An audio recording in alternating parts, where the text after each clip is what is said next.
রাশিয়ার দাগেস্তানে হেলিকপ্টার দুর্ঘটনায় 4 জন নিহত, আহত 3।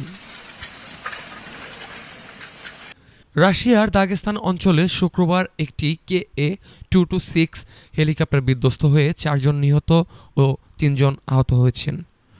ঘটনাস্থলে ফুটেজে দেখা যায় জরুরি মন্ত্রণালয়ের কর্মীরা আগুন নেভানোর কাজ করছেন।